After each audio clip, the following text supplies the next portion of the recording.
بسم اللہ الرحمن الرحیم۔ سورہ حامیم سجدہ کی جو سورہ نمبر 41 ہے، آیت نمبر 29 سے ہمیں اب شروع کرنا ہے۔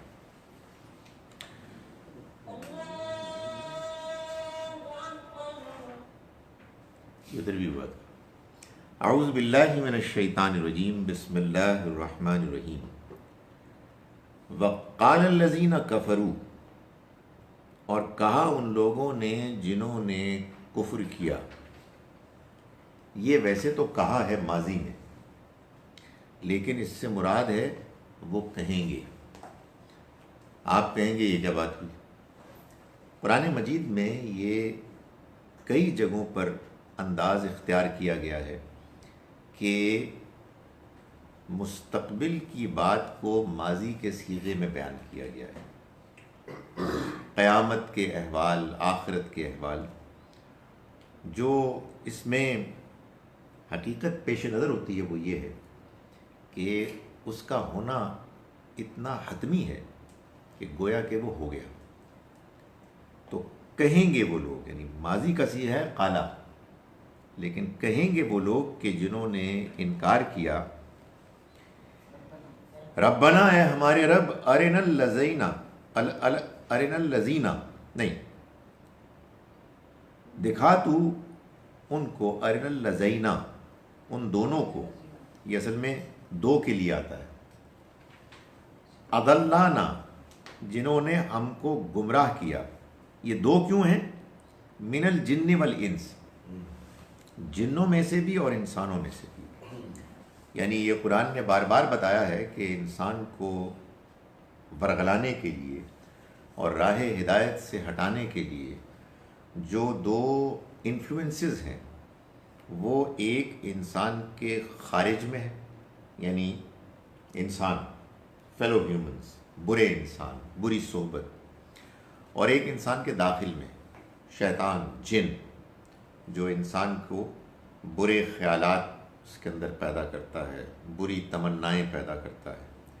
تو وہ لوگ کہ جنہوں نے اس کے نتیجے میں دنیا کی زندگی میں جانتے بوجھتے ہوئے انکار کیا اور انکار کرنے والوں کا رویہ اختیار کیا، وہ یہ کہیں گے کہ اے ہمارے رب، تو ہمیں دکھا وہ گروہ دونوں جنہوں نے کہ ہمیں گمراہ کیا، جنوں میں سے بھی اور انسانوں میں سے بھی۔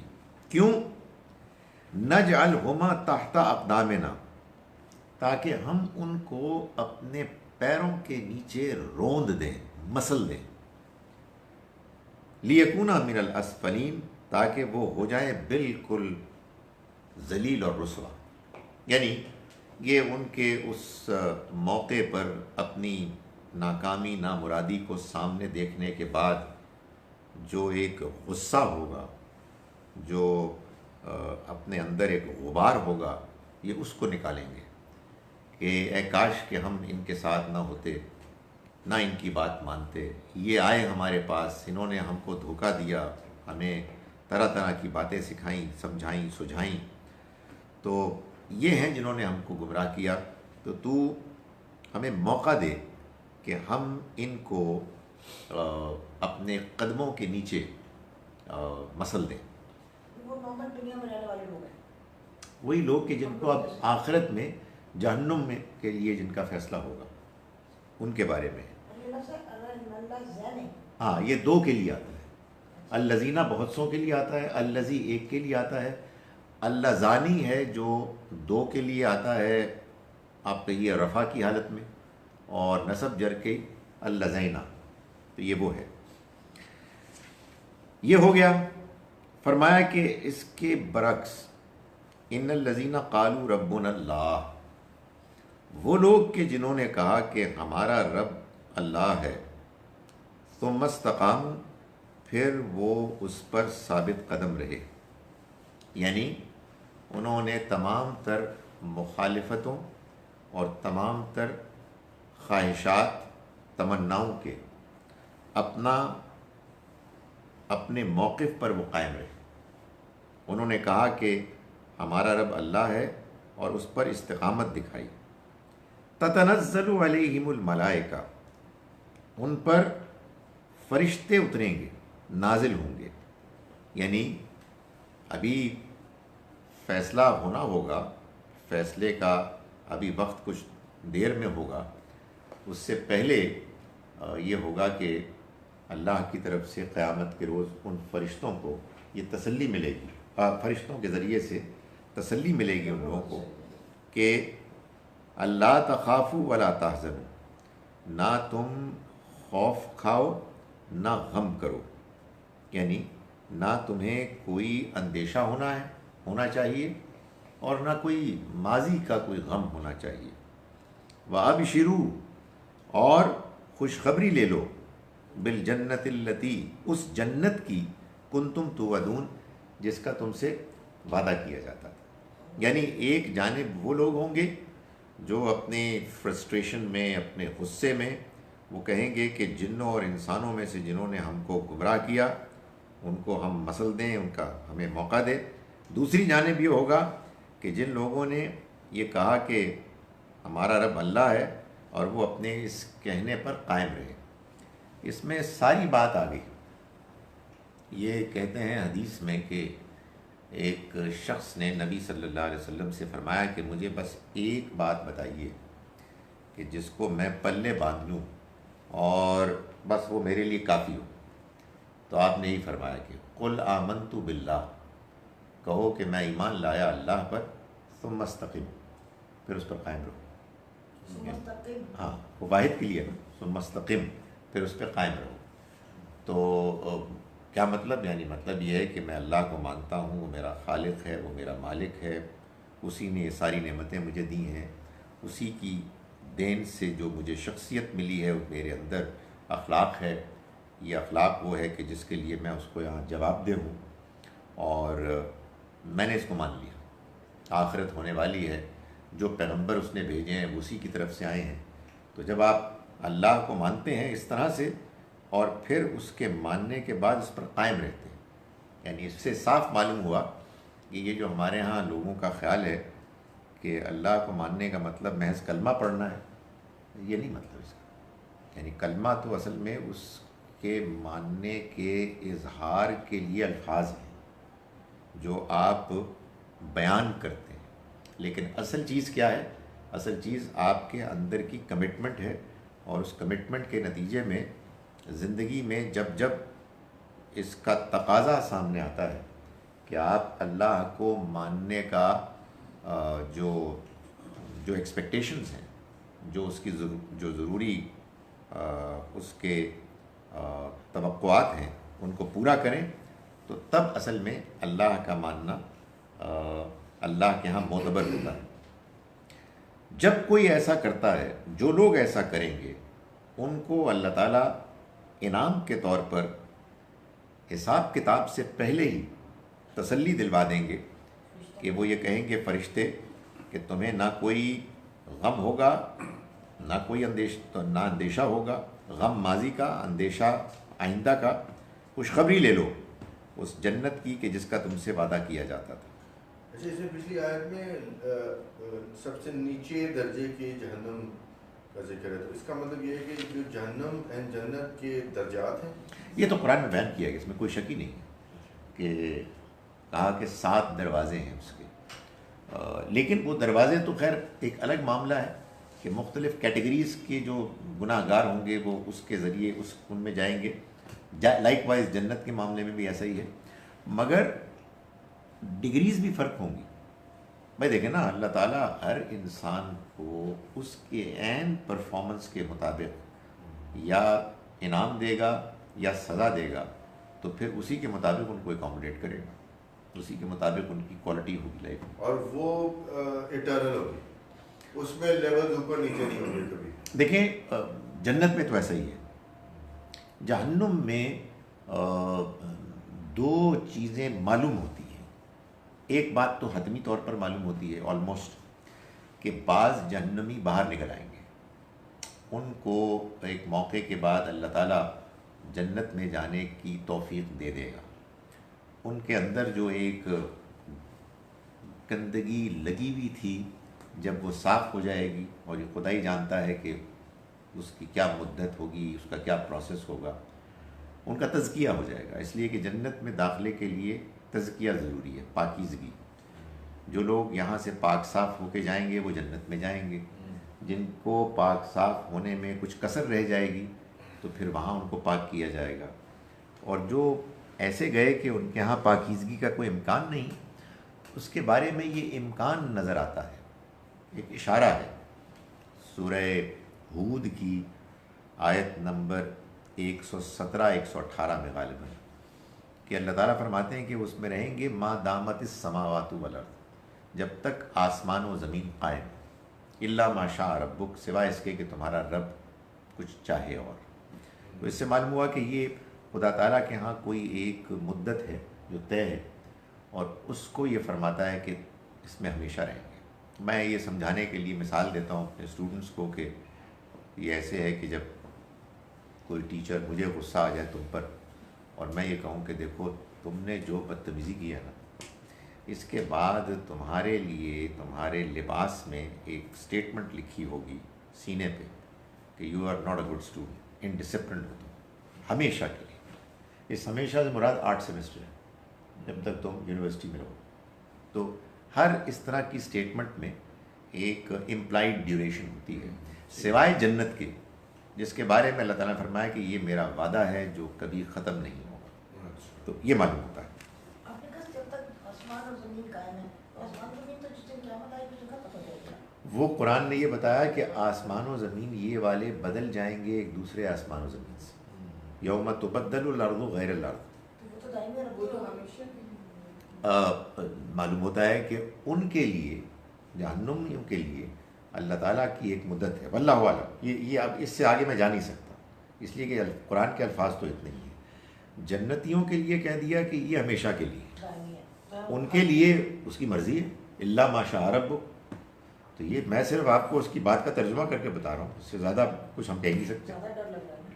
اس سے ایسا بھی لگتا ہے نا کہ شاید ایک اور اسٹیج آئے گی، یہ سب ختم بھی ہو جائے۔ نہیں، وہ اللہ کا وعدہ ہے نا، یعنی جب اسی بات کو اللہ تعالیٰ نے سورہ ہود میں جنتیوں کے لیے بیان کیا تو یہ فرمایا کہ یہ وہ اس کا وعدہ ہے کہ جو ختم نہیں ہونے والا۔ ادھر یہ کہہ دیا کہ یہ جتنی اس کی مرضی ہے بس، اس کے بعد کیا ہوگا اللہ جانے۔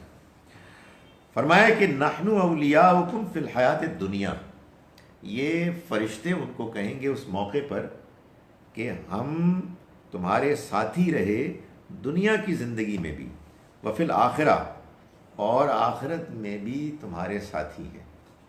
یہ اس موقع پر کہیں گے۔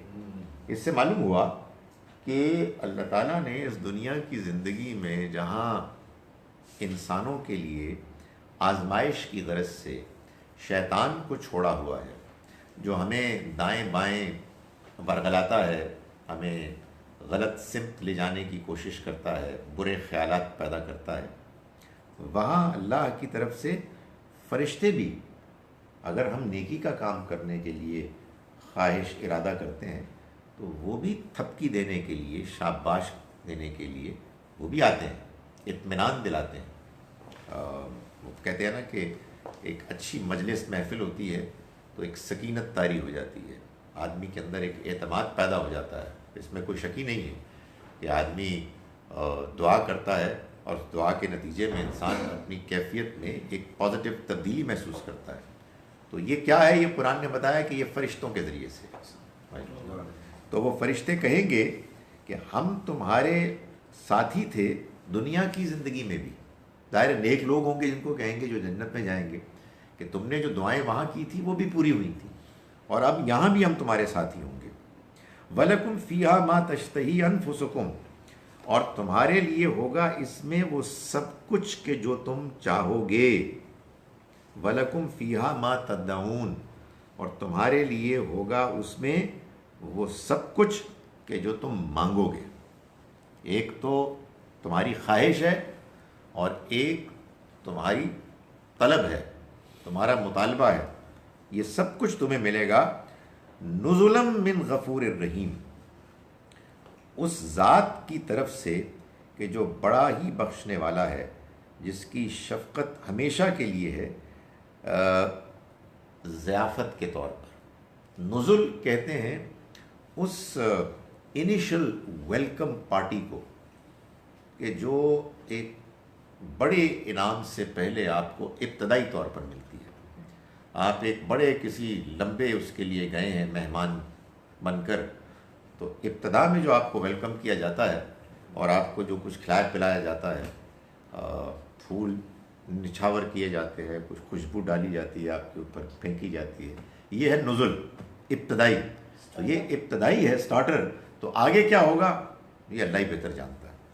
تو یہ ان کو کہیں گے کہ دیکھو یہ دنیا تو تم نے پوری کر لی کامیابی کے ساتھ, ہم تمہارے ساتھ تھے وہاں بھی, جب تم نے اللہ کو پکارا, اللہ کے حکم سے ہم تمہارے پاس آ گئے اطمینان دلانے کے لیے, تمہیں سپورٹ کرنے کے لیے, اور اب ہم تمہارے ساتھ دوبارہ ہیں. یہاں تمہارے انعام کی بارش تمہارے لیے کریں گے, تم جو چاہو گے تمہیں ملے گا, جو مانگو گے تمہیں ملے گا. یہاں تو نہیں کہا, لیکن آگے کہیں اور کہا وَلَدَيْنَا مزید, اور ہمارے پاس مزید بھی ہوگا. تمہارا چاہنا تو ایک محدود چاہنا ہے, تمہارا مانگنا بھی کیا مانگنا ہوگا, تمہیں کیا معلوم ہے کہ کیا چیزیں مانگنے والی ہیں. ہمارے پاس اس کے علاوہ بھی بہت کچھ ہے.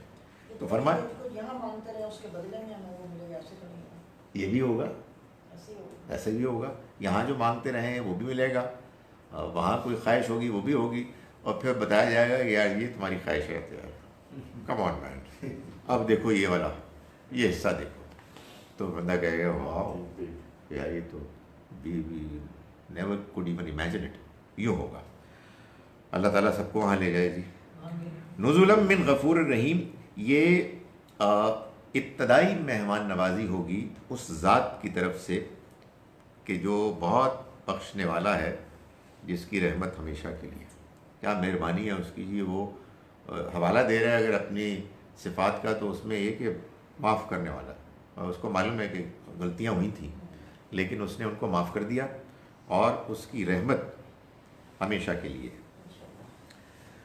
وَمَنْ أَحْسَنُ قَوْلًا مِمَّنْ دَعَا إِلَى اللَّهِ, اور اس سے زیادہ اچھی بات کس کی ہو سکتی ہے کہ جو اللہ کی طرف بلائے, وَعَمِلَ صَالِحًا, اور نیک عمل کرے, وَقَالَ, اور کہے, اِنَّنِي مِنَ الْمُسْلِمِينَ, کہ میں فرما برداروں میں سے ہوں. یعنی مطلب یہ ہے کہ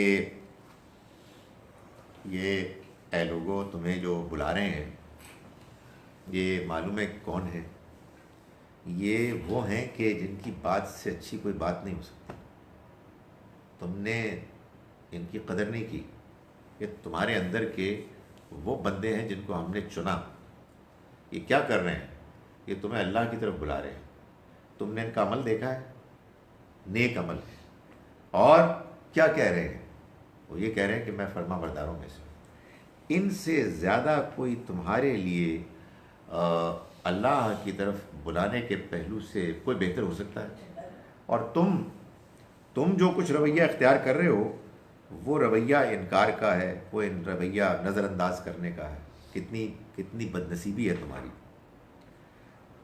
فرمایا وَلَا تَسْتَوِي الْحَسَنَةُ وَلَا السَّيِّئَةُ, برائی اور بھلائی برابر نہیں ہو سکتے. اب یہ گویا کہ لگتا ہے کہ نبی اکرم صلی اللہ علیہ وسلم کی طرف التفات ہے. بات تو جنرل ہے, سبھی سے کی جا رہی ہے. جو بھی مسلمان آگے بڑھ کر یہ کام کرے اس سے متعلق ہے, لیکن کانٹیکسٹ میں تو ظاہر ہے کہ نبی صلی اللہ علیہ وسلم ہے کہ جو اللہ کے دین کی دعوت لے کر میدان میں اترے, تو ان کے بارے میں فرمایا جا رہا ہے.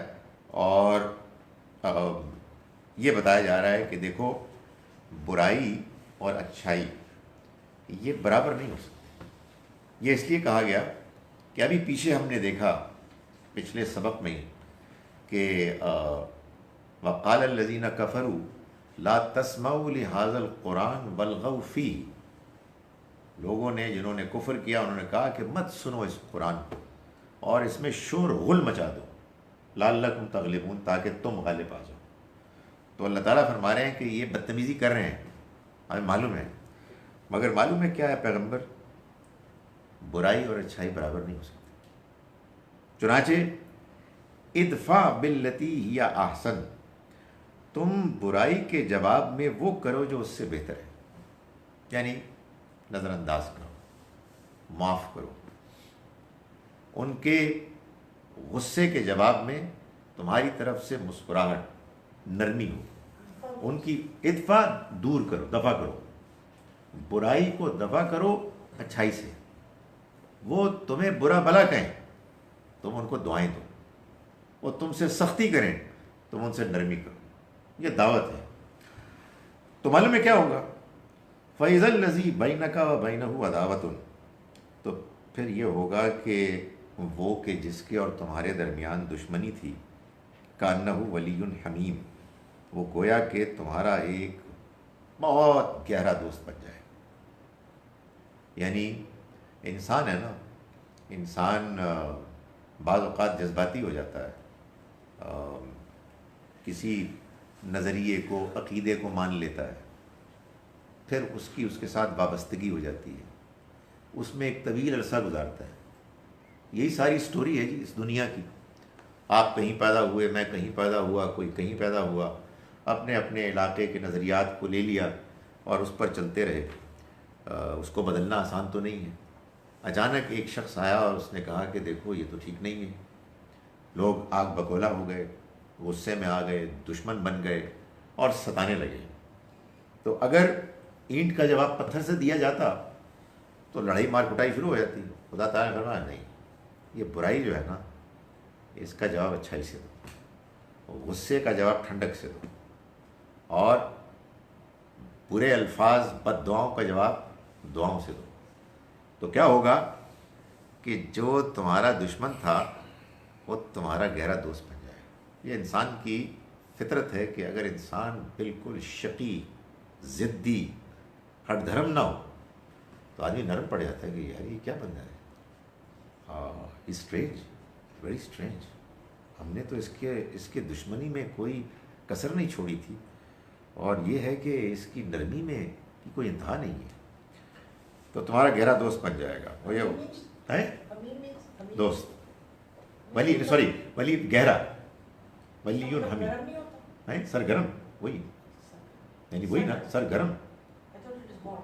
ہاں لیکن یہ یہاں جب اس کی صفت کے طور پر آئے گا دوست کی, تو اس کا مطلب اسی کے مطابق ہو جائے گا, سرگرم دوست. وہ جو بات کہی تھی ابو سفیان نے, کیا کیا نبی صلی اللہ علیہ وسلم کے کی سیرت میں اس طرح کے واقعات ہیں, انبلیویبل ہیں, تمام پیغمبروں کے, مسیح علیہ السلام. لیکن حضور کے جب فتح مکہ کے موقع پر جب ابو سفیان مل کے آیا حضور سے اور اسلام قبول کر لیا, تو وہ اپنے بیوی ہندا کے پاس اس کو کہا کہ تم جاؤ, خواتین بھی جائیں گی اب. تو اس نے کہا کہ میرے ساتھ, میں نے تو ان کے چچا کا کلیجہ چبایا. تو ابو سفیان نے کہا نہیں, وہ بہت قریب, وہ بہت مہربان. مائی گڈنس, اتنا کانفیڈنس تھا. تو یہ نبی صلی اللہ علیہ وسلم کا یہ کردار ہے جس کو کہ یہاں بیان کیا گیا. سر ایک کویسچن آپ سے اسی سے ریلیٹڈ یا سیشن پلیز ہاں اس کو نوٹ کر لیں. وہ ادھر سے مجھے, آپ تو اس ٹیم کے ممبر ہیں تو اس کو آپ سب سے پہلے آپ کے سوال کا جواب دوں گا. وما یلقاها الا الذین صبروا, اور یہ نہیں مل سکتی, یہ نہیں مل سکتی یعنی یہ حکمت, یہ دانائی, یہ نہیں مل سکتی الا الذین صبروا, سوائے ان لوگوں کو کہ جو صبر کرتے ہیں, ثابت قدم ہے. بات یہ ہے کہ آپ نے دعوت دی, اگلے نے آپ کو برا بھلا کہا, آپ کا اس کی ایسی کی تیسی, اب میں اس کو پکڑ کے اس کو مزہ چکھاتا ہوں. تو یہ بے صبری, یعنی یہ ثابت قدمی کا الٹ ہے. تو فرمایا کہ یہ حکمت, یہ دانائی نہیں مل سکتی سوائے ان لوگوں کے کہ جو جو صبر کرنے والے, ثابت قدم ہے. وما یلقاها, اور یہ نہیں مل سکتی دانائی الا ذو حظ عظیم, سوائے ان لوگوں کے کہ جو بڑے نصیب والے. یعنی یہ بتایا جا رہا ہے کہ یہ بہت بڑا لیول ہے, یہ بہت بڑی توفیق ہے, بہت بڑا شرف ہے کہ بندہ اس مقام کو پہنچ جائے کہ جس مقام پر انسان کے اوپر زیادتی ہو رہی ہو اور وہ زیادتی کا جواب نرمی سے دے، اچھائی سے دے، بھلائی سے دے. یہ آسان نہیں ہے، یہ بتا دیا کہ اس کے لیے صبر، ہمت، ثابت قدمی کی ضرورت ہے، اور یہ بتا دیا کہ یہ بہت بڑا لیول ہے.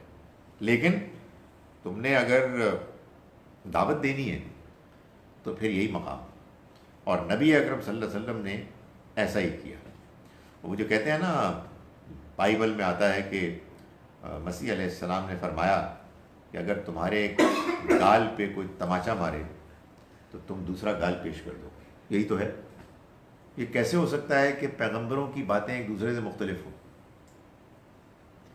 آپ تو سوال کریں گے بعد میں، ایک سوال میں اٹھا رہا ہوں. تو اگر بات یہ ہے تو پھر ہویا کہ پھر یہ کیا چکر ہے کہ ہمارے ہاں مذہب میں غصہ، نفرت، لعنت، یہ کیا چکر ہے؟ قتل، بندے مار دو. What is going on? ہے نا یہ مسئلہ کہ یار کہاں یہ مائی گڈنس انتہا ہے یہ کہ دشمن ہے تمہارے ساتھ زیادتی کر رہے ہیں، مگر فکر بات پیار، محبت.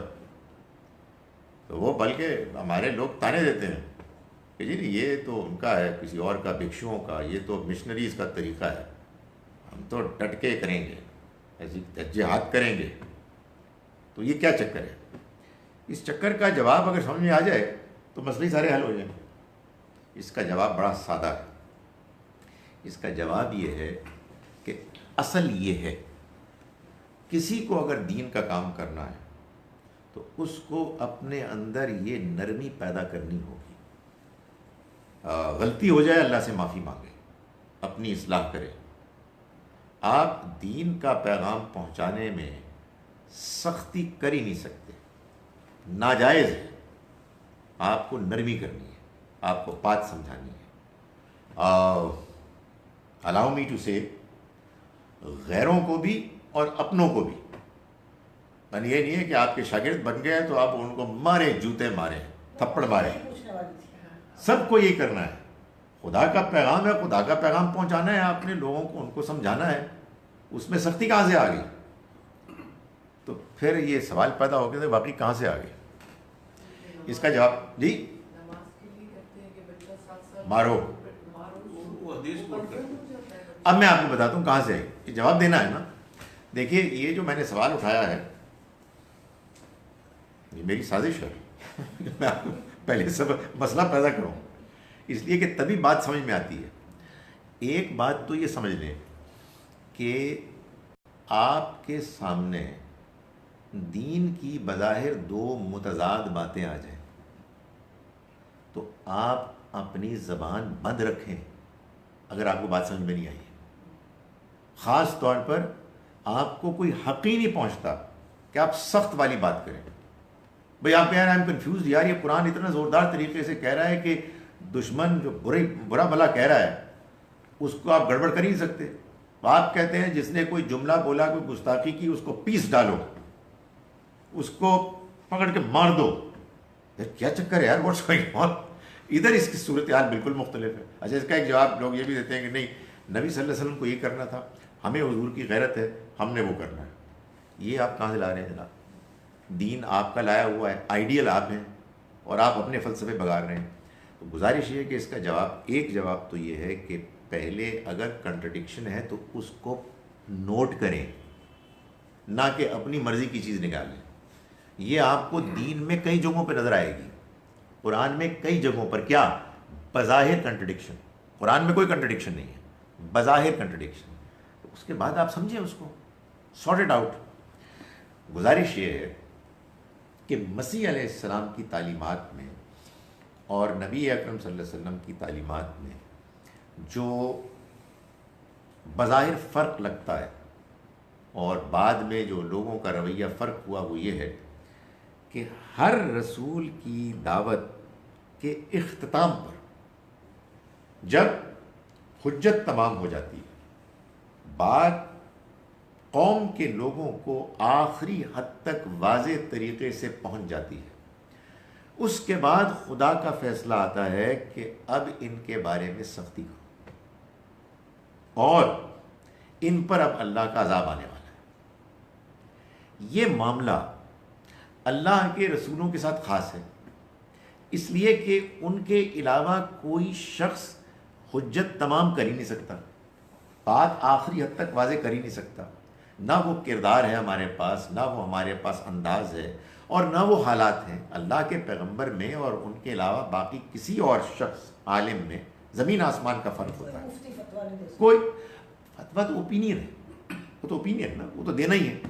تو میں یہ گزارش کر رہا ہوں کہ یہ اصل میں اس کے نتیجے میں کہ نبی صلی اللہ علیہ وسلم کو آپ کی زندگی کے آخری دور میں جب حجت تمام ہو گئی تو قرآن مجید نے خود کہا کہ یا ایھا النبی جاہد الکفار والمنافقین واغلظ علیہم، اے پیغمبر آپ ان کفار اور منافقین سے جہاد کیجیے اور ان پر سختی کیجیے۔ یہ کس کو کہا گیا؟ جو اصل میں یہ تھے جو ان آیات میں بیان ہوا ہے، انتہائی نرم۔ ان کو کہا گیا کہ اب یہ نہیں ہوگا، اس لیے کہ اب وہ مرحلہ آ گیا ہے کہ جب خدا تعالیٰ آسمان سے آپ کو بتا رہا ہے کہ یہ لوگ، یہ انکار کرنے والے اور منافقین آپ کی رعایت نرمی کے اب مستحق نہیں رہے، اس لیے کہ ہم آپ کو بتا رہے ہیں کہ بات آخری حد تک واضح ہو گئی۔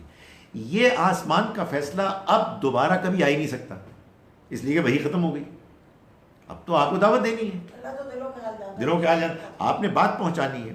سو یہ ٹریجڈی ہوئی ہے ہمارے ہاں۔ ہمارے ہاں قرآن میں وہ آیات بھی ہیں جن میں سختی ہے، یہ دیکھنا چاہیے کیوں ہے کہ وہ جو اتمام حجت کے مرحلے کے بعد، اور حدیثوں میں یہ بہت ہے۔ کیوں؟ اس لیے کہ اگر آپ غور فرمائیں تو جوں نبی اکرم صلی اللہ علیہ وسلم کا وقت آگے بڑھ رہا تھا تو آپ کی باتیں زیادہ نوٹ ہو رہی تھیں، اس لیے کہ with the passage of time لوگوں کو یہ احساس ہوا، ایک تو بہت بڑی تعداد میں مسلمان ہو گئے اور لوگوں کو احساس ہوا کہ یار یہ تو دنیا کے عظیم ترین انسان ہے یار، یہ تو ان کی ہر بات قابل غور ہے۔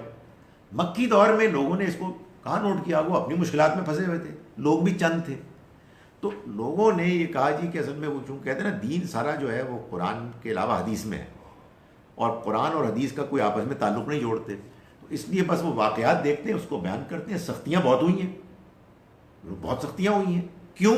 اس لیے کہ وہ مرحلہ آ گیا کہ جس مرحلے کے بعد یہ والی پالیسی ختم ہو گئی، یعنی نرمی اب نہیں کرنی تھی، اس لیے کہ بات آخری حد تک واضح ہو گئی تھی۔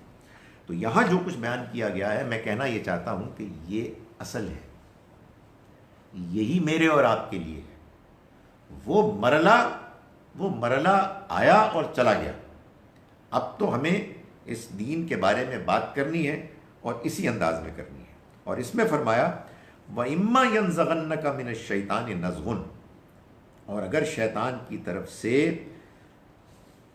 کوئی اکساہٹ پیدا ہو جائے، یعنی تمہارے دل میں شیطان وسوسہ اندازی کرے، کسی موقع پر تم غصے میں آ جاؤ، الفاظ سخت نکل آئیں، کسی پر طنز کر دو، کسی کے ساتھ زیادتی کر لو، اگر یہ شیطان ہی کرے گا، وہ جو کام آپ ٹھیک کر رہے ہیں اس میں کوئی اڑنگا وہ لگا دے گا، تو فرمایا فاستعذ باللہ، تو اللہ کی پناہ ڈھونڈو، انہ هو السمیع العلیم، یقیناً وہ سب کچھ سننے والا ہے، سب کچھ جاننے والا ہے۔ یعنی یہ ہوگا کہ تم یہ رویہ اختیار کرو گے اور بعض اوقات اس رویے میں تمہیں خود اپنے اندر سے کچھ مشکلات آئیں گی۔ انسان کے اندر کمزوریاں ہیں، انسان پرفیکٹ نہیں ہو سکتا اس دنیا میں، اس لیے کہ اگر وہ پرفیکٹ ہو گیا تو پھر اس کا امتحان ختم ہو گیا، پھر اس کے اوپر کوئی چیز اثر نہیں کرے گی۔ جب آپ کے اوپر اثر کرنے کا امکان ہے، اثرات ہو سکتے ہیں، تو تبھی تو آپ کا امتحان ہو رہا ہے، جس کے نتیجے میں یہ بالکل ممکن ہے کہ بعض اوقات آپ کمزوری کا شکار ہو جائیں۔ جب ہو جائیں تو اللہ کی پناہ مانگو، اور وہ سننے والا ہے، وہ جاننے والا ہے۔ وَمِنْ آیَاتِهِ اللَّيْلُ وَالنَّهَارُ، اب یہ دیکھیے کیا ہوا کہ یہ درمیان میں ایک ٹکڑا آ گیا تھا، وہ ختم ہو گیا اور دوبارہ بات جڑ گئی پیچھے سے. پیچھے سے مراد یہ پیچھے ہم نے دیکھا آیت نمبر 9 سے لے کر 12 تک اللہ تعالیٰ نے جو مضمون شروع کیا تھا کہ کیا تم انکار کرتے ہو اس ذات کا کہ جس نے بنایا زمین کو 2 دنوں میں اور تم اس کا ہمسر ٹھہراتے ہو. یہ ہے تمہارا رب، جہان والوں کا رب، اور اس نے بنایا تمہارے لیے پہاڑوں کو اس کے اوپر اور اس میں برکت ڈال دی اور اس نے طے کیا اس میں اس کی ریسورسز کو اقواتہ 4 دنوں میں. یہ ہے ضرورت جو ہے تمہاری ان کو پورا کرنے کے لیے. پھر آسمان کی طرف متوجہ ہوا اور وہ دھوئیں کا سا تھا، تو اس نے کہا اس کو بھی اور زمین کو کہ آ جاؤ تم دونوں، چاہے خوش دلی کے ساتھ چاہے زبردستی. تو ان سب نے کہا کہ ہم آ گئے خوش دلی کے ساتھ. تو اس نے پھر بنایا ان کو 7 آسمانوں کی شکل میں 2 دنوں میں، اور وہی کی ہر آسمان کو اس کے فیصلے کے مطابق، اور ہم نے قریب کے آسمان کو مزین خوشنما کر دیا اس کے چراغوں سے، اور اس کی حفاظت کی ذمہ داری بھی دی. یہ ہے پلاننگ اس ذات کی جو زبردست ہے، سب کچھ جاننے والا ہے. یہ بات بیان کرنے کے بعد کچھ اور باتیں شروع ہو گئیں. لوگوں نے اعراض کیا تو اللہ تعالیٰ نے اس پر تبصرہ کیا. پھر یہ کیا کہ یہ بتایا کہ تم فکر نہ کرو، اللہ تمہیں کامیاب کرے گا، کچھ ہدایات دی. اس کے بعد یہی 12 آیت سے مضمون اب 37 میں دوبارہ واپس آ گیا. یہ قرآن میں بہت ہوتا ہے. اگر آپ قرآن کی صورتوں کو، ذرا جو بڑی صورتیں ہیں ان کو پڑھیں تو آپ ایسے ہی دیکھیں گے، ایک بات ہوئی اس کو روک دیا، اسی سے ایک متعلق بات کو بیان کرنا شروع کر دیا، اور پھر جب وہ مکمل ہو گئی تو وہ پچھلی بات لوٹ آئی. تو آپ دیکھیں وہی بات ہے جو دوبارہ بیان ہو رہی ہے کہ اس کی نشانیوں میں سے ہے اللیل والنہار، رات اور دن. ومن آیاتہ اللیل والنہار والشمس والقمر، اور سورج اور چاند. لا تسجدوا للشمس ولا للقمر، سجدہ نہ کرو نہ سورج کو اور نہ چاند کو. واسجدوا للہ، اور سجدہ کرو اس اللہ کو الذی خلقہن، جس نے ان کو پیدا کیا. ان کنتم ایاہ تعبدون، اگر تم اسی کی عبادت کرنے والے ہو. یعنی اگر تم اللہ کی عبادت کرتے ہو تو یہ سورج، یہ چاند، یہ سجدہ کرنے کے لیے نہیں ہے، خدا کی نشانیاں ہیں. ان کے اندر کوئی خدائی صفت نہیں ہے، یہ تمہارے کسی کام نہیں آنے والے. ان کو اللہ نے اپنا ساجی ساتھی نہیں بنایا ہے، یہ اللہ کی نشانیاں ہیں. تو تم ان نشانیوں کو دیکھو اور اللہ کو جانو، اس کی صفات کو جانو، نہ کہ تم سورج کو اور چاند کو سجدہ کرو. سجدہ کرو اس اللہ کو جس نے ان کو پیدا کیا، اگر تم واقعی اس کی عبادت کرنے والے ہو. فَإِنِ اسْتَكْبَرُوا، پھر اگر انہوں نے تکبر کیا، ظاہر ہے کہ اس کا کیا مطلب ہے؟ انکار کیا. قرآن نے یہ بات واضح کی ہے کہ جس کو آپ کہتے ہیں نا کفرو، یہ کیا ہے؟ استکبرو. یہ قرآن بالکل واضح ہے. بھائی کوئی بندہ نہیں مان رہا، اس کو سمجھ ہی نہیں آئی ہے تو مجرم کیسے ہو گیا؟ آپ نے بات ٹھیک طرح سے نہیں پہنچائی. ہی از کنفیوزڈ. جو چیز جرم ہے وہ تکبر ہے. نہیں سنتا میں تمہاری بات، آئی ڈونٹ کیئر. تو فرمایا فَإِنِ اسْتَكْبَرُوا، پھر اگر اتنی واضح بات کے آ جانے کے بعد، اتنے شاندار ہستی سے اس دعوت کے پہنچنے کے بعد اگر انہوں نے تکبر کیا تو جسٹ ڈونٹ وری، پرواہ نہ کرو. فَالَّذِينَ عِندَ رَبِّكَ، جو فرشتے تمہارے رب کے پاس ہیں، یسبحون لہ باللیل والنہار، وہ اس کی تسبیح کرتے ہیں رات دن. وہم لا یسأمون، اور کبھی نہیں تھکتے. یعنی ان کا حال، ان کی دلچسپی، ان کا ذوق شوق یہ ہے کہ وہ پوری توجہ دلچسپی سے اس کی تسبیح کرتے ہیں. یہ نہیں کرتے، یہ نہیں مانتے، نہ مانے، اس سے کیا فرق پڑتا ہے؟ خدا تعالیٰ کے یہاں کوئی کمی ہے؟ اللہ اگر بندوں کو اپنی عبادت کرنے کا حکم دیتا ہے تو اس کی وجہ یہ نہیں ہے کہ اس کی کوئی ضرورت ہے، اس کی وجہ یہ ہے کہ یہ ہمارے لیے ضروری ہے. ہم کو ایک اچھے انسان کی حیثیت سے اپنے رب کا شکر گزار ہونا چاہیے. تو دنیا میں بھی ماں باپ جب کہتے ہیں بچوں کو کہ تم تمیزدار ہو، ہم سے اچھی طرح بات کرو، تو اس کی یہ وجہ نہیں ہوتی زیادہ کہ جی ہمیں کوئی اس سے لطف آئے گا.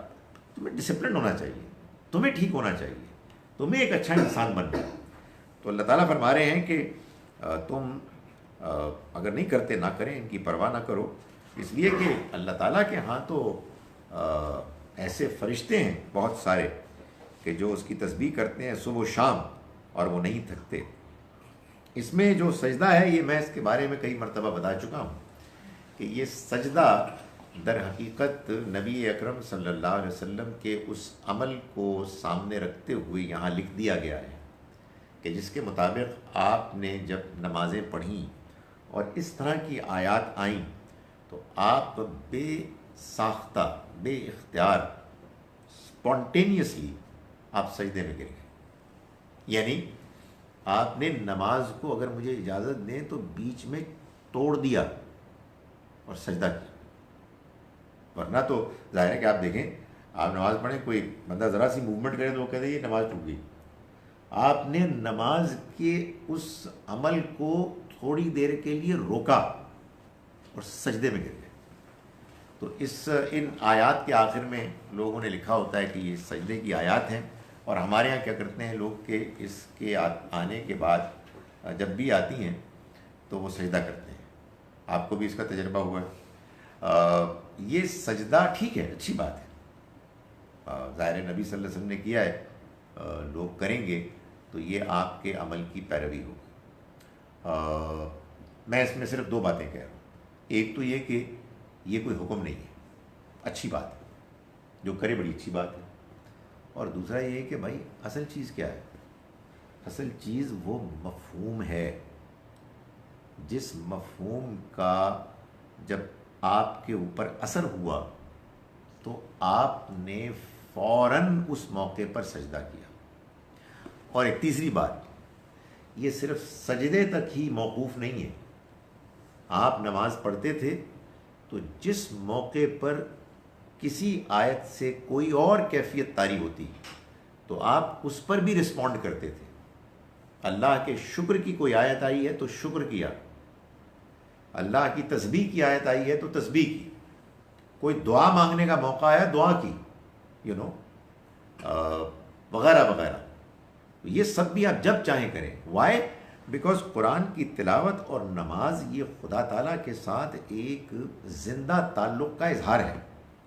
اس میں ہمارے یہاں تو خیر یہ ہوتا ہے کہ ہمارا تعلق اتنا زیادہ کٹا ہوا ہے نماز میں اللہ تعالیٰ کے ساتھ کہ ہم اس کو پورے احترام ادب کے ساتھ اس عربی میں پڑھتے ہیں جو ہمیں کک سمجھ نہیں آتی. صحیح بات. اور اس کے بعد کیا ہوتا ہے، جب سرکاری نماز ختم ہو جاتی ہے تو پھر دعا کرتے ہیں اپنی زبان میں، اے اللہ تو یہ معاف کر دیتے، میں نے گڈی دے دیتے، میں نے پاس کر دیتے. یار تم نے نماز میں کیا مانگا ہے؟ نماز میں تمہارے یار قیام آیا تھا، تمہارے رکوع آیا تھا، تمہارا سجدہ آیا تھا. ایک میں تم پاس ہونا مانگتے، ایک میں گڈی مانگتے. جو کرنا تھا اللہ میاں بعد. میں یہ نہیں کہہ رہا کہ نماز کے بعد نہیں مانگ سکتے، نماز کے بعد بھی مانگیں، لیکن یہ کیا چکر ہے کہ یار جو سب سے بہترین موقع ہے خدا تعالیٰ سے باتیں کرنے کا، خدا کے سامنے اپنے دل کی بات کے اظہار کا، معافی مانگنے کا، دنیا مانگنے کا، آخرت مانگنے کا، جو حضور نے سکھایا ہے، اس کو ہم نے ایک ایسا ریچول بنا لیا ہے کہ جس میں ہم پورے عزم اور استقلال کے ساتھ آتے ہیں کہ بغیر سمجھے اس کو پڑھیں. اور اس کے بعد فاتحہ پڑھی، آیات پڑھی اور تو یہ مسئلہ ہے. تو میں یہ جو سجدہ ہے اس پہ میں ختم کرتا ہوں. یہ اس کا میں نے بتا دیا کہ اس کا اصل مقصد کیا ہے. یہ نبی صلی اللہ علیہ وسلم کے اعمال جو سجدے کے تھے ان کو دیکھ کے نوٹ کر دیا گیا. اس میں ہمارے اختلاف بھی ہے. غالباً 14 ہیں جو عام طور پر لکھے جاتے ہیں. ایک 15واں ہے کہ جو آپ کو ملے گا سورہ حج کے آخر میں، اور اس میں آپ دیکھیں گے لکھا ہوگا السجدہ عند الشافعی. تو یہ اب کیا ہے، یہ ائمہ کی اوپینین سے، یعنی ایسا نہیں ہے کہ نبی صلی اللہ علیہ وسلم نے کہیں یہ کروایا کہ بھائی یہ بھی نوٹ کر لو. یہ اوپینین اچھی بات ہے، I am not condemning it, مگر میں ایک کلیریفائی یہ کروں کہ یہ لازم نہیں ہے، نمبر 1. نمبر 2، اس کی ایک اسپرٹ ہے، وہ بھی سمجھنی چاہیے. اور نمبر 3 اسی طرح اور بھی چیزیں ہیں جن میں آپ رسپونڈ کر سکتے ہیں، آپ کو رسپونڈ کرنا چاہیے. Make your namaz real living experience with God. اچھا جناب، میں ایک مرتبہ پھر ان آیات کا ترجمہ کر رہا ہوں، جس کے بعد پہلا سوال آپ کریں. اللہ یہ کہ آپ بھول چکے ہو، نہیں سر، یاد ہے. آپ نے جواب دے دیا تھا اس کا. اچھا، آگے آیت نمبر 29 سے آپ شروع کر رہے ہیں. بسم اللہ الرحمن الرحیم، یعنی ہم نے یہاں سے شروع کیا. وقال الذین کفروا، اور کہا ان لوگوں نے کہ جنہوں نے کفر کیا، کہیں گے وہ لوگ کہ جنہوں نے کفر کیا، کیونکہ یہ ہے تو ماضی لیکن یہ مستقبل کی بات ہو رہی ہے. کیا کہیں گے؟ ربنا ارنا لذینا اضلانا. میں تھوڑا سا نروس اس لیے ہو گیا ہوں، اب ظاہر ہے میرے علم کی کمی ہے کہ میرے کمپیوٹر میں اس کو ازلینی ہونا چاہیے. نون پر کیا ہے آپ کے یہاں؟ خدا کا شکر ہے یا میرے مولا تیرا شکر ہے، یہاں غلط لکھا ہوا ہے. میں اسی لیے اس کو غلط پڑھا. میں یہ کیا چکر ہے؟ اوہو، یہ تمہیں نوٹ کر کے بتانا چاہیے کہ یہ تو گڑبڑ ہے. اللذینی ہونا چاہیے، لذینی. I must note it. آپ میں یاد کرائیے گا. تو کہا ان لوگوں نے جنہوں نے کفر کیا کہ اے ہمارے رب تو دکھا ہم کو وہ دونوں گروہ اضلانا من الجن والانس، جنہوں نے ہمیں بھٹکا دیا جنوں میں سے اور انسانوں میں سے. نجعلہما، کہ ہم ان کو کر دیں تحت اقدامنا، اپنے پیروں کے نیچے کر دیں، مسل دیں، رگڑ دیں ان کو. لیکونا من الاسفلین، تاکہ وہ ہو جائیں سب سے نچلے درجے کے، ذلیل اور خوار ہو کر. ان الذین قالوا، دوسری جانب جن لوگوں نے کہا ربنا اللہ، ہمارا رب اللہ ہے، ثم استقاموا، پھر انہوں نے ثابت قدمی دکھائی، وہ قائم رہے اس پر.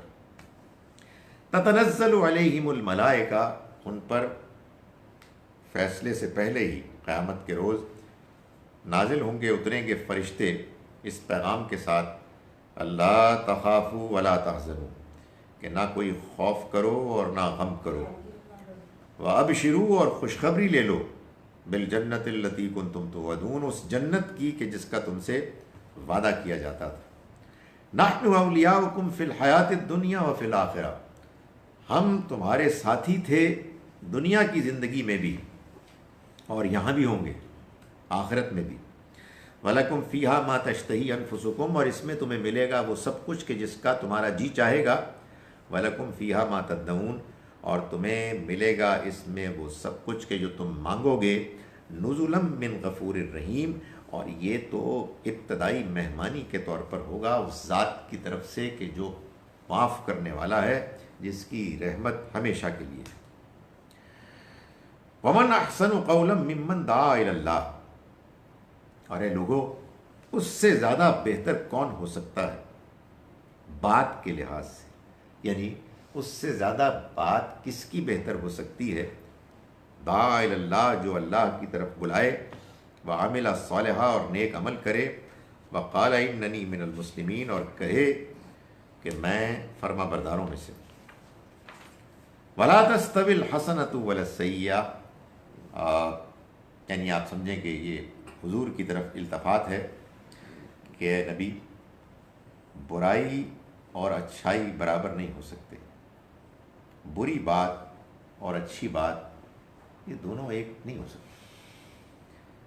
ادفع باللتی ہی احسن، چنانچہ آپ جواب دیں برائی کا اس سے کہ جو عمدہ بات ہے، بہتر ہے. فَإِذَا الَّذِي بَيْنَكَ وَبَيْنَهُ عَدَاوَةٌ، پھر کیا ہوگا کہ وہ کہ جس کے اور آپ کے درمیان دشمنی تھی، کَأَنَّهُ وَلِيٌّ حَمِيمٌ، وہ ایسے ہو جائے گا کہ گویا کہ بڑا سرگرم دوست ہے، حمیم. وَمَا يُلَقَّاهَا إِلَّا الَّذِينَ صَبَرُوا، اور یہ حکمت نہیں مل سکتی سوائے ان لوگوں کے کہ جو ثابت قدمی دکھانے والے. ہے تو وہی، لیکن یہاں توفیق کے لیے ہے، یہ پیسو آ گیا ہے، یہ نہیں مل سکتا، نہیں حاصل ہو سکتا.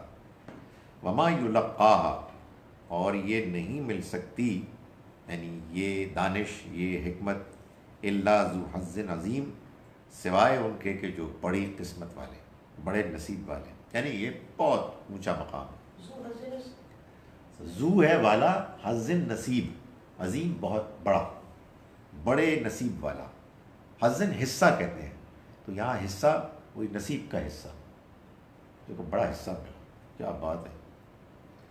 وَإِمَّا يَنزَغَنَّكَ، اور اگر تم کو ورغلائے، اور اگر وَإِمَّا يَنزَغَنَّكَ، اور اگر تم کو ورغلائے، من الشیطانی، شیطان کی طرف سے، نزغن، کوئی اکساہٹ، فاستعذ باللہ، تو تم پناہ مانگو اللہ کی، انہو، بے شک وہ، هو السمیع العلیم، سب کچھ سننے والا، سب کچھ جاننے والا ہے۔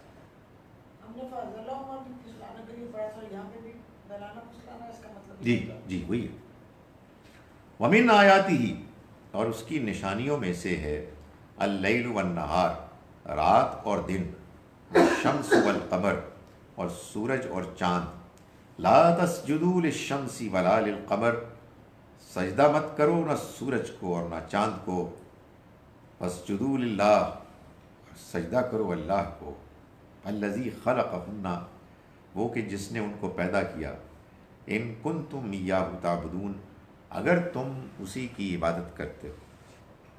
فَإِنِ اسْتَكْبَرُوا، پھر اگر یہ تکبر کریں، یعنی تکبر سے انکار کریں، فَالَّذِينَ، تو جان لو کہ وہ لوگ کہ جو عند ربک، تمہارے رب کے پاس ہیں، یسبحون لہ باللیل والنہار، وہ اس کی تسبیح کرتے ہیں رات اور دن، وہم لا یسأمون، اور وہ کبھی نہیں تھکتے۔ اقول قولی ھذا استغفر اللہ۔ جناب ادھر کے سوالات اگر آپ مجھے اجازت دیں دیکھ لوں، آپ سوال کر سکتے ہیں، لیکن یہاں بھی دیکھ لیں۔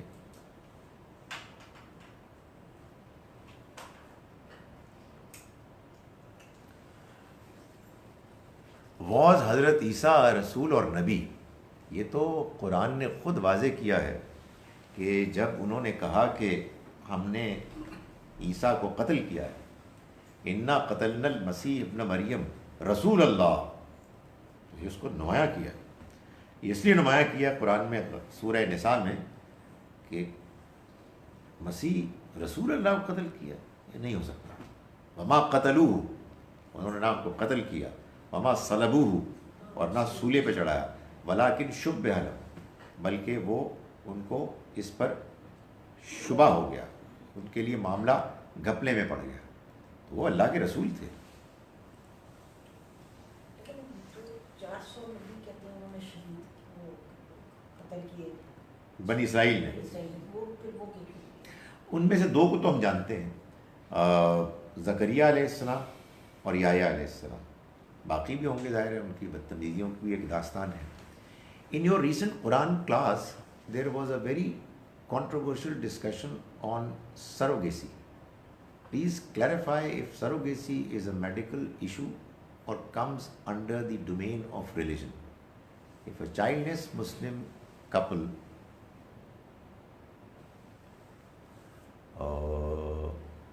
use a paid surrogate in India, will we condemn this couple to hell as a Hindu woman carried their child? Also, has God appointed us the policemen of the world and permits us to give fatwas on issues which are medical and personal? Please clarify. دیکھیں میری گزارش یہ ہے کہ جو یہ باتیں کرتے ہیں سخت، وہ بھی سخت نہ ہوں اور آپ بھی سخت تبصرے نہ کریں، اس لیے کہ آج تو ہم نے بڑی نرمی کی باتیں پڑھی ہیں، غصہ ہونے کی ضرورت کیا ہے؟ آپ کو اگر معلوم ہو کہ کسی کی بات سے آپ ایگری نہیں کرتے تو آپ کہیں کہ میں ان کی بات سے ایگری نہیں کرتا، میں ایگری نہیں کرتی، نفرت کی آگ کو ختم کریں۔ آج ایک بڑا زبردست کلپ مجھے 1 منٹ کا ملا ہے، اگر آپ کہیں گے تو میں آپ کو ہی بھیج دوں گا، ویری افیکٹو۔ ایک 98 ایئرز اولڈ ایک ہولوکاسٹ کا سروائیور، ایک یہودی ہے، اس نے کہا کہ don't hate anyone. Don't hate. You can dislike people, but never hate anyone. اس کے نتیجے میں اس کا بھی نقصان ہوگا، تمہارا بھی نقصان ہوگا، سب کا نقصان۔ Don't use strong language. میں اپنے آپ کو بھی یہی سمجھانے کی کوشش کر رہا ہوں۔ دوسری بات یہ ہے کہ دیکھیں، یہ جو آپ کا جملہ ہے کہ is it a medical issue اور ریلیجس ایشو، بھائی sometimes medical issues can be religious moral issues as well. اس لیے آپ کو معلوم ہے کہ میڈیسن میں، میڈیکل سائنس میں بڑا رول ہے اب ایتھکس کا۔ بھائی بندہ مار دیں یا نہ ماریں، لائک وائز اس طرح کے جو ایبارشن کریں نہ کریں، اور یہ سروگیسی بڑا سیریس مسئلہ ہے۔ اس میں جو مسئلے کی سیریسنیس ہے وہ یہ ہے کہ جب کوئی خاتون کسی بچے کو کیری کرتی ہیں اپنے ووم میں، تو یہ کیسے طے ہوگا کہ اس کی ماں کون ہے، اس کا باپ کون ہے؟ یہ طے ہونا تو ایک بڑا اہم اخلاقی دینی مسئلہ ہے۔ دوسرا یہ کہ اس معاملے میں کوئی بے حیائی نہیں ہونی چاہیے جس سے کہ اللہ نے روکا ہے۔ تو یہ دوسری بات تو شاید سروگیسی میں نہیں ہوتی، لیکن پہلی بات کے معاملے میں بحث تو ہوگی۔ میں آپ کی انڈرسٹینڈنگ کے نتیجے کو مانتا ہوں اصولی طور پر، لیکن اس میں بحث تو ہو سکتی ہے نا۔ کوئی پولیس مین بنتا ہے، وہ تو ہمارے بارے میں بتایا رویوں کا مسئلہ ہے، ہم بھی نہ بنیں نہ وہ بنے، اور ہم ایشوز کو ڈسکس کریں ٹھنڈے ذہن کے ساتھ، ٹھنڈے دل و دماغ کے ساتھ۔ اس لیے کہ حقیقت یہ ہے کہ اللہ نے ہم کو پابند کیا ہے، ہر حال میں پابند کیا ہے کہ ہم انصاف کریں، اور غصے میں، نفرت میں کبھی انصاف نہیں ہو ہی نہیں سکتا۔ It is not possible. When you are angry, when you are biased, you can't be fair. کسی بھی جذباتی حالت، کسی جذباتی حالت میں۔ یہ اسی لیے ایگزیجریشن غلط ہے۔ ہمارے ہاں تو ایگزیجریشن کی بھرمار ہے۔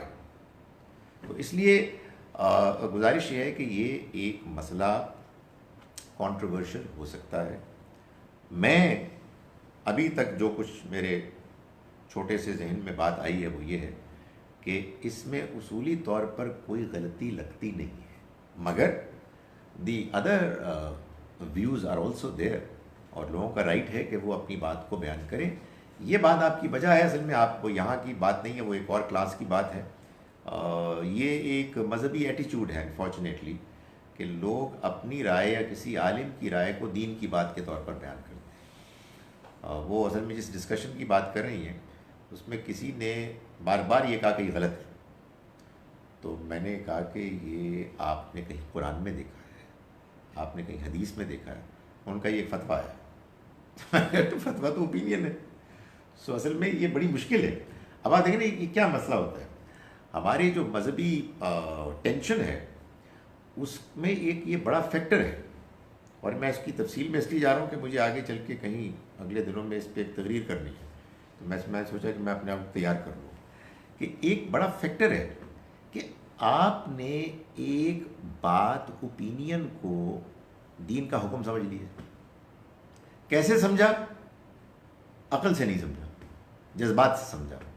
آپ کسی کے معتقد ہیں، آپ کسی کی دینداری اور علم کو بہت بڑا سمجھتے ہیں۔ میں کہتا ہوں یہ خود ایک بہت بڑا مسئلہ ہے کہ آپ کہیں جناب وہ عالم اللہ اکبر، ان کے تو قریب بھی کوئی نہیں جا سکتا۔ ابھی میں دیکھا، میں نے پچھلے دنوں کچھ طالب علموں سے بات ہو رہی تھی، تو کسی نے کہا کہ حدیث میں آیا ہے کہ ہر صدی کے شروع میں ایک مجدد آئے گا جو دین کو ریوائیو کرے گا۔ اچھا یہ بالکل ممکن ہے، یہ اسٹیٹمنٹ تو ہے، لیکن اس کا کیا مطلب ہے ظاہر اس کو ہم دیکھیں گے۔ اچھا نبی صلی اللہ علیہ وسلم نے تو نہیں بتایا کہ کون مجدد ہے، آپ نے اس حدیث کو لیا اور ایک صاحب کو مجدد قرار دے دیا۔ اب جب وہ حدیث کی روح سے مجدد ہو گئے، بس اللہ ہی اللہ، اس کے بعد سب ختم۔ اب جو وہ فرماوے ہیں وہ سب ٹھیک ہے، وہ سب دین ہے۔ یہ ہمارے یہاں گھبلا ہوا ہے۔ یہ اس لیے بھی it's all the more unfortunate یہ کتاب جس کو ہم پڑھنے کی کوشش کر رہے ہیں، یہ کتاب بار بار کہتی ہے کہ یہ کتاب ہے خدا کا فیصلہ، یہ ہے اس کا حکم، یہ ہے کسوٹی، یہ ہے میزان. اللہ میاں نے بھی چن چن کے الفاظ استعمال کیے. میں لوگوں کو کہتا ہوں کہ اللہ کو اپنی کتاب کی تعریف کرنے کی کوئی ضرورت نہیں تھی، لیکن اس کو معلوم تھا کہ دنیا میں ایسے بانگڑو آئیں گے کہ جو اس کی کتاب کو رکھیں گے ایک طرف اور کہیں گے یار مولوی صاحب نے بہت زبردست بات کی، یار مطلب مولوی صاحب نے بات کی ہے، اس کو ادھر لائیں اور اس کو ہم چیک کرتے ہیں. اور جذباتی ہونے کی کوئی ضرورت نہیں. پہلے اپنے دماغ کو ٹھنڈا کریں، اس لیے کہ آپ نے دیکھا ہوگا اس بندے کی بات ہی نہ سنو، وہ گمراہ آدمی ہے، وہ یہودی ایجنٹ ہے، وہ آدمی جو ہے وہ فلاں چیز گاڈ سے، اس کے کوئی دلائل ہیں، آپ کے کوئی دلائل ہیں، پلیز آپ ان کو پیش کریں اور ہم کو بالکل بیوقوف نہ سمجھیں. کچھ ہم بھی سوچ سکتے ہیں. سو میں گزارش کر رہا ہوں کہ لیٹس اپنی ٹون کو ذرا بہتر کریں. اس کی ایک وجہ یہ ہو سکتی ہے کہ اکیڈیمکلی لوگوں کا نہیں ہے رجحان، کیونکہ اگر کہیں آپ اکیڈیمکلی کوئی اس طرح کی ڈسکشن ہو رہی ہو تو وہ دلائل پہ کے بیسس پہ اس کو کیا جاتا ہے کہ یہ آیا صحیح بات ہے یا غلط ہے. تو اس طرح کے جو اٹیک لوگ کر دیتے ہیں وہ شاید کیونکہ کوئی ہے ہی نہیں. رائٹ، آپ یہ کہہ رہے ہیں کہ ہمارا مسئلہ یہ ہے کہ دلیلیں ہیں نا کہ وہ بھی ignorance میں آتی ہیں، Ignorance میں. سنائی ہوتی ہیں، پڑھی ہوئی. ایکڈیمکلی جو لوگ ہیں وہ تیار نہیں ہوتے ان کو. لیکن میں ایک اور بات بھی بتاؤں، وہی بات کہ مجھے ایک پریزنٹیشن کرنی ہے تو میں اپنے آپ کو پریپیئر کروں. ایک اور نقطہ ہے، وہ یہ ہے کہ آپ کو بات سمجھ میں نہیں آئی تو دیانتداری کا تقاضا یہ ہے کہ مجھے بات سمجھ میں نہیں آئی، اور آپ کہیں کہ چونکہ مجھے بات سمجھ میں نہیں آئی ہے اس لیے میں فلاں عالم کی بات مان رہا ہوں، اس لیے کہ مجھے وہ زیادہ بہتر لگتے ہیں فار ویریس ریزن، مطلب زیادہ اچھے عالم لگتے ہیں، زیادہ اللہ والے ہیں، واٹ ایور، نو پرابلم، اس میں کوئی پرابلم ہی نہیں ہے. بھائی جب آپ کو بات سمجھ میں نہیں آتی ہے کہ آپ کا نلکا کیسے ٹھیک ہوگا، آپ کا لیپ ٹاپ خراب ہو گیا ہے، آپ کا موبائل خراب ہو گیا ہے، تو آپ کو تو کچھ نہیں پتا، آپ کسی بندے کو دے دیتے ہیں. تو اسی طرح سے آپ کو دین کی بات میں جو اختلاف ہے وہ سمجھ میں نہیں آیا اور آپ نے کہا جی کہ میں نے حضرت مولانا فلاں کی بات مان لی، ایبسولوٹلی نو پرابلم. میری جان اس کے بعد جذباتی نہ ہو، اس کے بعد خاموش بیٹھے رہیں، اس لیے کہ جو معصوم دوسرا کسی کو مان رہا ہے اس نے بھی یہی کیا ہے. تو آپ جذباتی کیوں ہو رہے ہیں، اس کو غلط کیوں کہہ رہے ہیں؟ اس کی بھی لمیٹیشن ہے، آپ کی بھی لمیٹیشن ہے. تو اس کے بعد آپ آرام سے بیٹھے رہیں اور آپ کہیں یار وہ مجھے بات تو سمجھ میں نہیں آئی ہے، میرے عالم یہ کہہ رہے ہیں، تمہارے عالم کچھ اور کہہ رہے ہیں، اوکے دلائل ہیں آپ کے پاس تو دلائل کو ٹھنڈے دل و دماغ کے ساتھ ایکسچینج کریں. تو ہمارے ہاں انفارچونیٹلی اس کی ٹریننگ ہی نہیں، جذباتی ہو جاتے ہیں، بات ہی نہیں سمجھتے. جو بات دین میں ان کو پہلی دفعہ سنائی دیتی ہے وہ کہتے ہیں یہ کیسے کہاں سے آ گئی، یہ تو بالکل نئی بات ہے. بھائی بالکل نئی بات ہے تو اس میں قصور آپ کا ہے کہ میرا ہے، آپ نے نہیں سنی، لیجیے آج سن لیجیے اس میں پرابلم کیا ہے؟ آپ کو پرابلم وہاں ہونی چاہیے کہ آپ کہیں کہ نہیں یہ میرا خیال ہے کہ قرآن کے خلاف ہے. تو جب قرآن کے خلاف ہے تو آپ بات بیان کریں اور دوسرے کو سوچنے دیں اس پہ. تو یہ بات انفارچونیٹلی ہمارے یہاں because we are not trained for this, تو ہمارے یہاں لوگوں کے یہاں سختی ہوتی ہے. اور میں یہ خاص طور پر آج اس لیے اس پر اصرار کر رہا ہوں کہ آج ہم نے نرمی ہی نرمی دیکھی اور ایسا رویہ بیان کیا اللہ تعالیٰ نے کہ بھائی دشمنوں کے ساتھ بھی آپ کو نرمی کرنی ہے، تو پھر اپنے لوگ جو دین کی باتیں کر رہے ہیں اس میں سختی کہاں سے آ گئی؟ اس کا کیا وہ جو کہتے ہیں 12 سال کا ہو بچہ تو اس کو مارو اگر نماز نہیں پڑھتا. وہ دیکھیں گزارش یہ ہے کہ نماز کے معاملے میں 7 سال کا اور 10 سال کا میں اس کو یوں سمجھتا ہوں کہ آپ اپنے بچوں کو بھی اسکول بھی بھیجتے ہیں. عام طور پر بچے جو ہیں وہ اسکول جانے کے لیے بستر سے چھلانگ مار کے باہر نہیں آتے، امی اسکول کا ٹائم ہو گیا ہے، ناشتہ دیجیے، لیٹ ہو رہا ہوں، آپ کو پکڑ کے اٹھانا پڑتا ہے. کیوں؟ اس لیے کہ ہمارے خیال میں ان کے لیے اسکول اچھا ہے، ان کے خیال میں نہیں، ہمارے خیال میں. تو اسی طرح سے ہم کو نماز میں بھی کرنا چاہیے، اور کبھی کبھی اسکول جانے کے لیے زبردستی بھی کرنی پڑتی ہے. مگر ہیئر فنشز دی سملیرٹیز. نماز میں نبی صلی اللہ علیہ وسلم نے اگر فرمایا تو یہ بات بالکل ٹھیک ہے کہ دائیں جانب نماز ہو رہی ہے، بائیں جانب نماز ہو رہی ہے، آگے نماز ہو رہی ہے، پیچھے نماز ہو رہی ہے، یہ ایک اڑیل ٹٹو ہے جو نماز نہیں پڑھ رہا، اس کو پڑھاؤ تاکہ یہ نماز پڑھے۔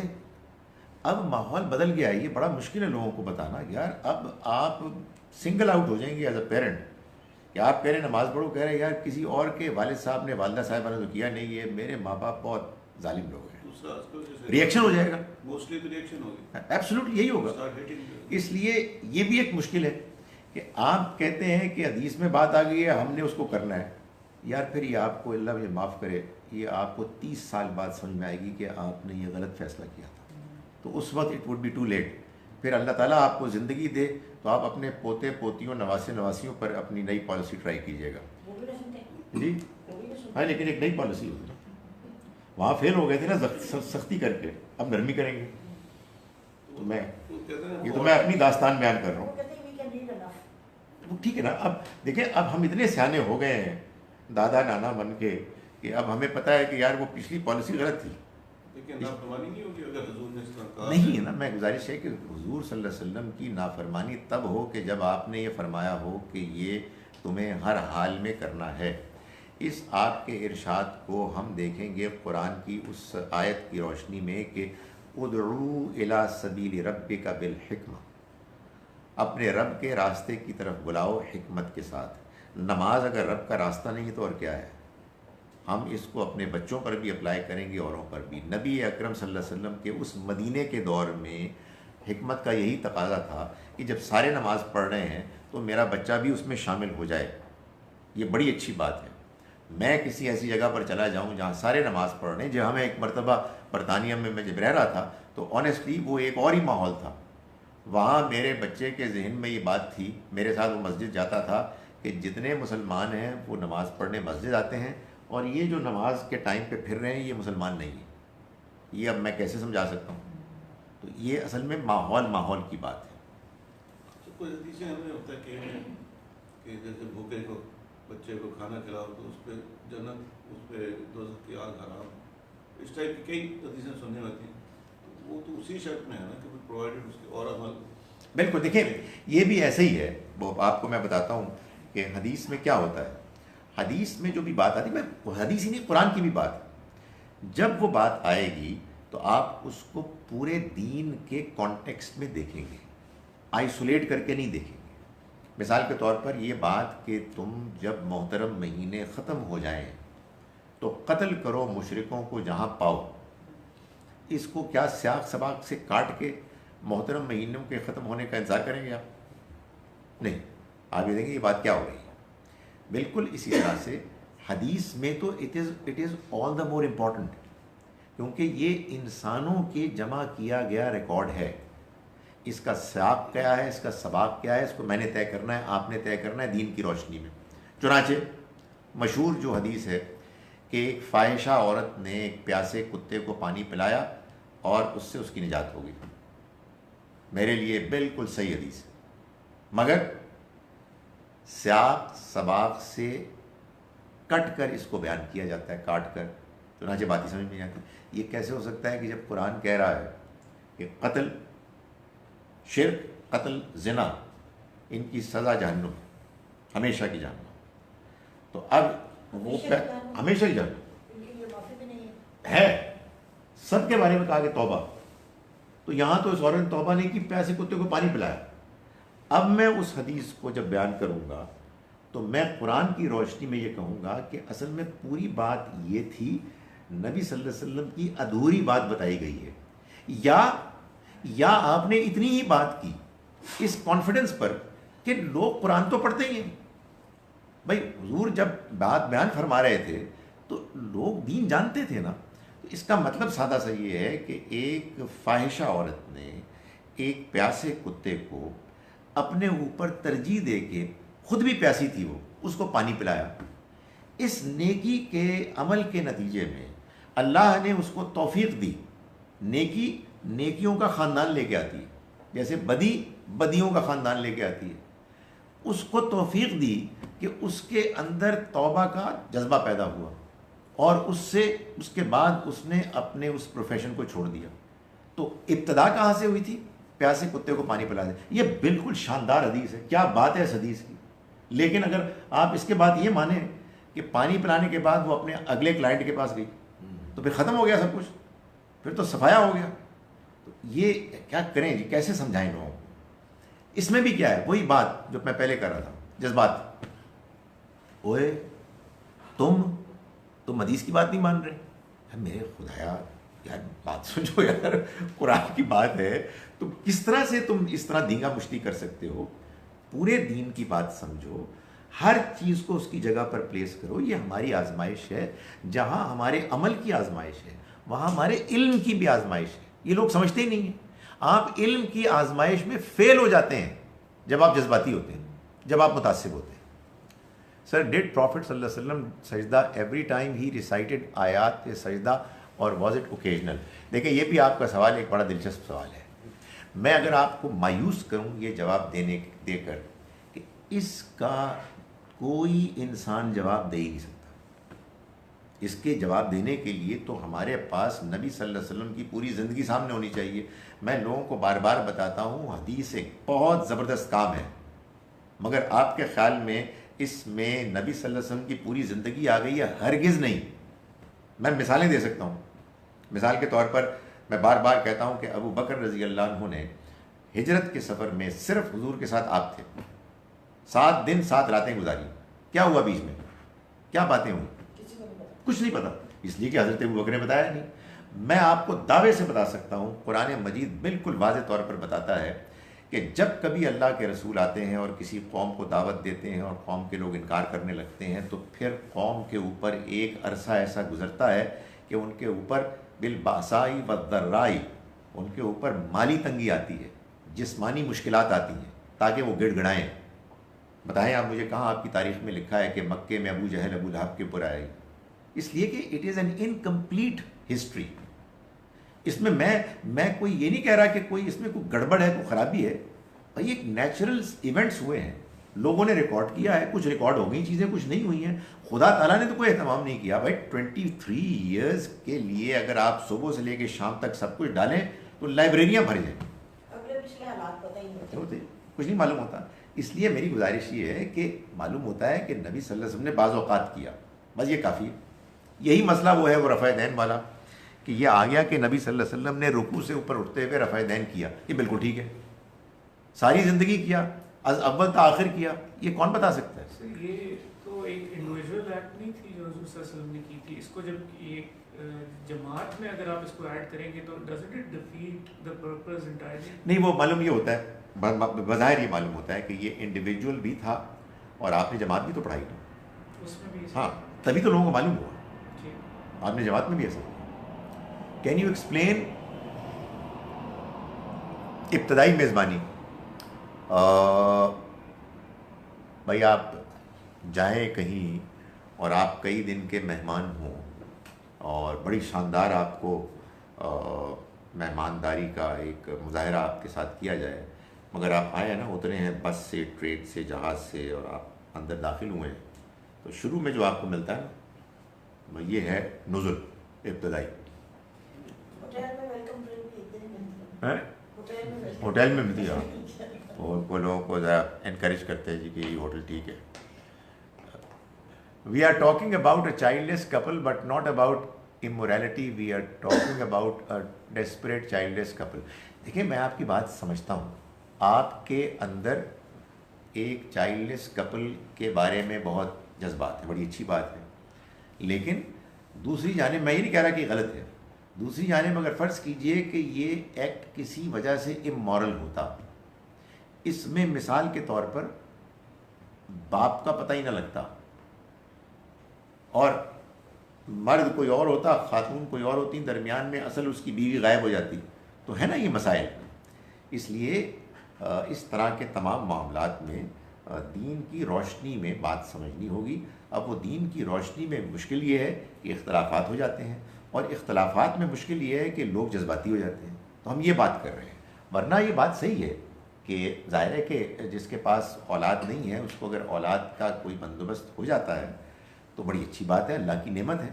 لیکن بہرحال یہ بھی تو ہے نا کہ بعض لوگوں کی نہیں ہوتی, یہ بھی ایک آزمائش ہوتی ہے.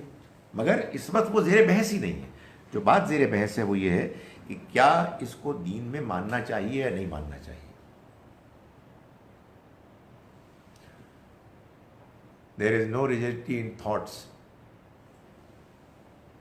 ایسا ہی ہونا چاہیے جناب, اور کیا کریں.